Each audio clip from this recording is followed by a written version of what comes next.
السلام علیکم ڈاکٹر صاحب. ڈاکٹر صاحب میں ایک ریٹائرڈ آرمی آفیسر محمد ضیاء اللہ خان میرا نام ہے. میں آپ سے ایک کلیریفیکیشن چاہتا ہوں ریگارڈنگ سورہ والعصر ان الانسان لفی خسر. یہ عالم انسانیت کے لیے ایک بہت تشویشناک سورہ ہے اور کنڈیشنل سورہ ہے. اس میں ہر انسان کو بہت زیادہ تشویش ہونا چاہیے whether he is fulfilling all the 4 conditions in this surah or not. اس میں اس کی تفسیر میں ابھی آپ نے فرمایا وتواصوا بالحق کے لیے آپ نے فرمایا کہ غیر ایمان والوں میں ایمان کی دعوت. بے شک یہ سچ ہے کہ لا الہ الا اللہ سب سے بڑا حق ہے, لیکن میں یہاں آپ سے یہ کلیریفائی کرنا چاہتا ہوں کہ امنگ آل دی مسلمس اتنی زیادہ تعداد الحمدللہ مسلمانوں کی ہے, لیکن وہ عامل الصالحات سے دور ہیں, اللہ کے احکامات سے دور ہیں. اگر ان کو اللہ کے ان احکامات پہ عامل الصالحات کی دعوت دی جائے تو whether this fulfill the condition of وتواصوا بالحق or not. بھائی کا سوال ہے کہ جو سورہ العصر میں جو تیسری کنڈیشن ہے وتواصوا بالحق, اگر ہم مسلمانوں کے درمیان ان کو حق کی طرف بلاتے, ان کا مطلب ہے اصلاح. دعویٰ کے معنی ہے غیر مسلمانوں کو اسلام کی طرف دعوت دینا. دعوت کی معنی دونوں طریقے سے لیا جاتا ہے, غیر مسلم میں بھی بات کرنا, مسلم میں بھی بات کرنا. لیکن اگر ہم ایک اسپیسیفک خصوصاً لفظ استعمال کرنا چاہتے ہیں تو جب ہم غیر مسلمانوں سے بات کرتے ہیں اسے کہتے ہیں عربی میں دعوت, اور جب مسلمانوں سے اسلام کی بات کرتے ہیں اسے کہتے ہیں اصلاح. اصلاح معنی مرمت کرنا, اس کو سدھارنا. تو اصلاح بھی کئی علماء نے کہا کہ یہ وتواصوا بالحق میں آ جاتا ہے. لیکن اگر ہم سیف رہنا چاہتے ہیں تو میری نظر میں اصلاح اور دعویٰ دونوں ضروری ہے. میں کیا کر رہا ہوں آج کی تاریخ میں, اصلاح بھی کر رہا ہوں, دعویٰ بھی کر رہا ہوں.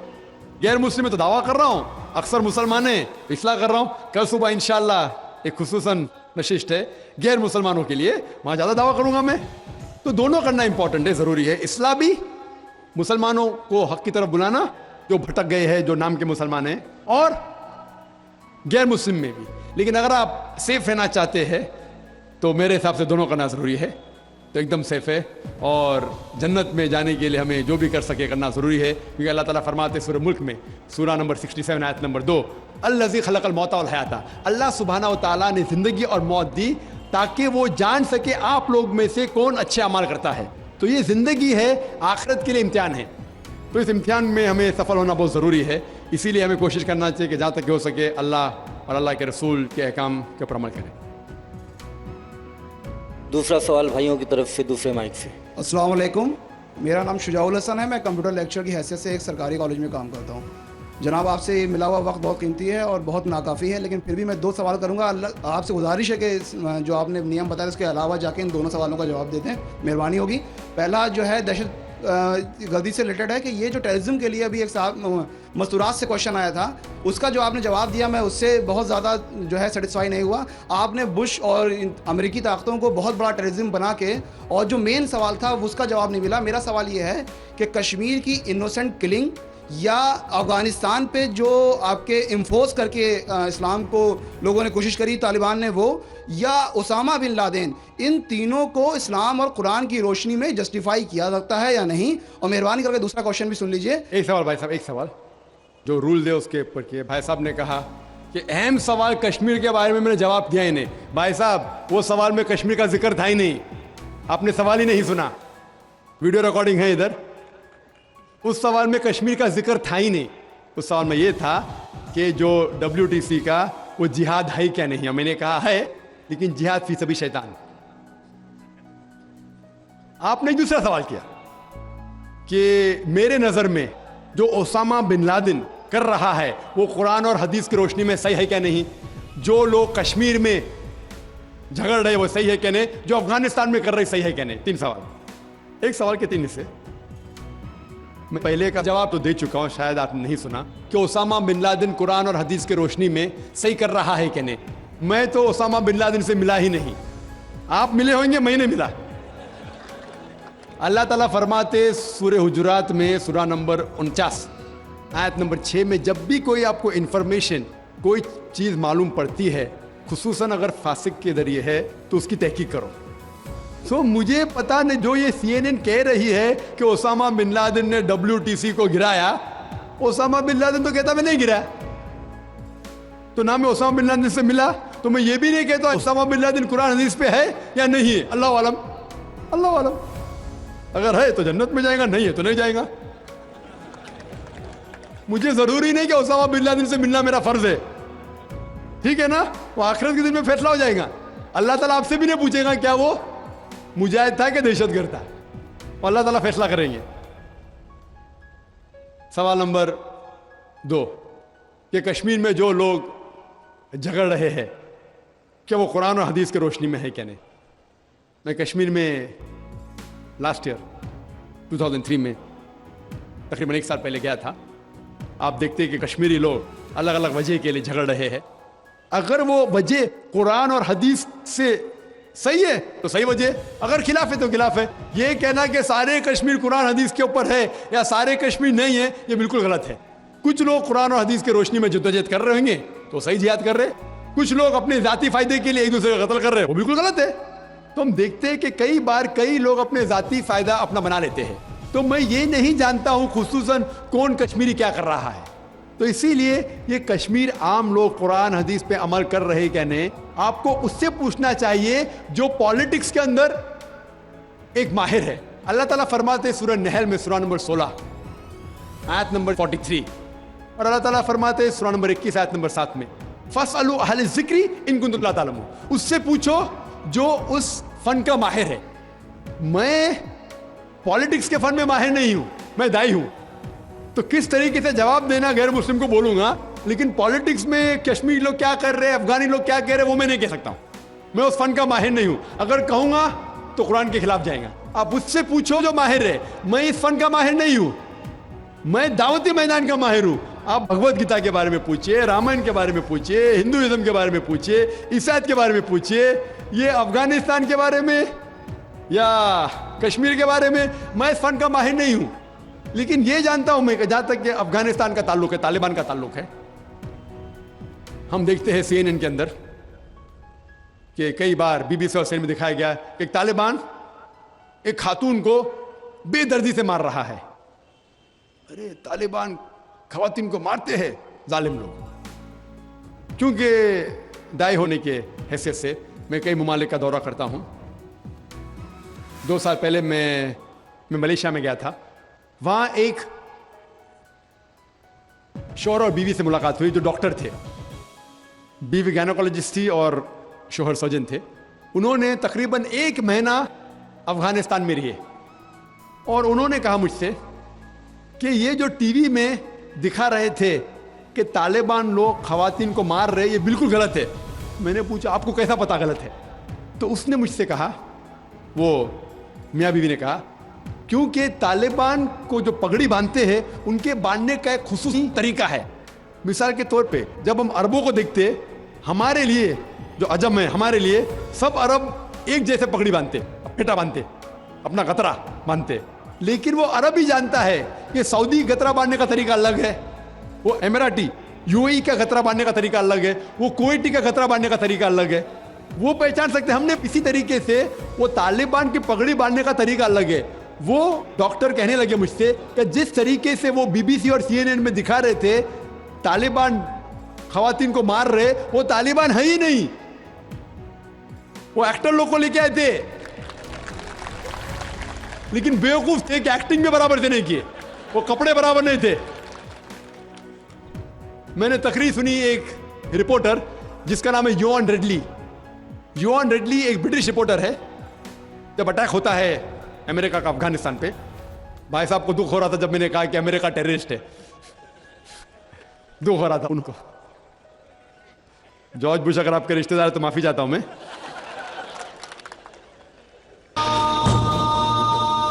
تو یوان ریڈلی جو تھی, یوان ریڈلی ایک رپورٹر ہے, برٹش رپورٹر, سفید ہے, وائٹ یوروپین. اس کو بھیجتے ہیں افغانستان میں تحقیق کرنے کے لیے طالبان کے بارے میں. وہ سارے تحقیق کرتے ہیں اور پورے ٹائم وہ نقاب میں رہتی ہے, حجاب میں رہتی ہے. ایک بار کیمرہ گر جاتا ہے اور اس کا راز فاش ہو جاتا ہے, تو طالبان اسے پکڑتے ہیں, 6 دن تک اسے قید کرتے ہیں. اور جس طریقے سے طالبان نے اس کے ساتھ برتاؤ کیا وہ اس لیکچر میں کہتی ہے کہ لوگ جب انہیں پکڑتے ہیں تو بولتے کون اس کے ساتھ ہے, تو آدمی کو لے کے آتے, پھر اس کو لے کے جاتے ہیں